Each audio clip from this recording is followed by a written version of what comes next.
and electoral administrative zones have shown that there were 0 votes for Bolsonaro. And there are thousands of videos floating around the internet of people from those jurisdictions saying, no, I voted for Bolsonaro. So people are feeling widely disenfranchised. They're taking to the streets. And I actually think this will end up with some sort of martial law and the military coming in and enforcing action against this out of control court.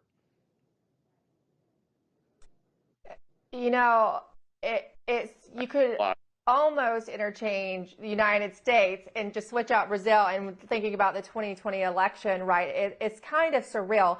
And what was also amazing to me is that I was trying to keep up with it, you know, while we were still so deep in covering the midterms, and we still are. But American outlets reported it as if the military just didn't find any fraud, that they said there was no fraud, this is a legit election, when what they actually said and what they had access to was completely different. Yeah. Well, it's funny how, you know, the media covered it when Joe Biden gave a comment right after the election tabulation and all of its non-confidence or confidence lacking from the people. And he said, congrats to Brazil for fair and free and credible elections. How could you possibly know that moments after you have a tabulation?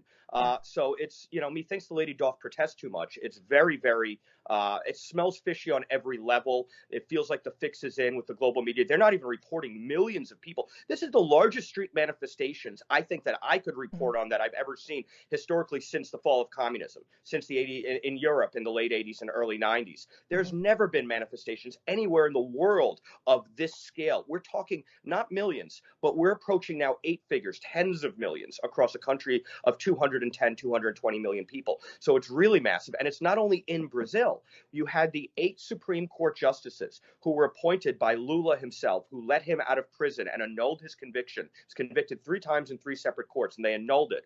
And they to get him on the electoral battlefield so they can put this fix in. And they went to New York to speak about how they saved democracy with, get this, the incoming Lula cabinet ministers. And this was scheduled months ago at the Harvard Club on West 44th Street in Manhattan. So to get the space, they had to reserve it months ago, a forum about Brazilian democracy. And you had the 8 Supreme Court justices appointed by Lula in New York talking about how they saved Brazilian democracy. And guess what? People protested. People came out to 44th Street. The exiled journalists in the U.S. who've been censored, Alan Dos Santos, who has an Interpol red notice levied against him by Moraes, and Interpol's declined to prosecute it and to execute it. He came out and led with a bullhorn. And these guys had to have very, very deep security, these justices, to get in and out of the car.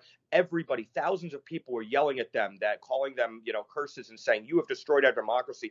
And even today, I saw a clip of a woman in Lula's camp through the Sao Paulo Forum who said, we have to save Brazilian democracy just like we have to save Maduro's Venezuelan democracy. This is the way Lula, the Sao Paulo Forum, these communists think. It is truly a mental disorder, and they believe the ends justify the means to take over Brazilian democracy the way they have in Venezuela, and sadly now in Colombia and Chile as well. Sao Paulo Forum people now run those countries. It's so sad to see, and Brazil is a lovely country. We will see if the voice of the people prevails, and keep an eye on this going forward. Thank you so much, Matthew Tiermont. Such a detailed picture of what we're not getting to hear much of in America. Thank you. My pleasure.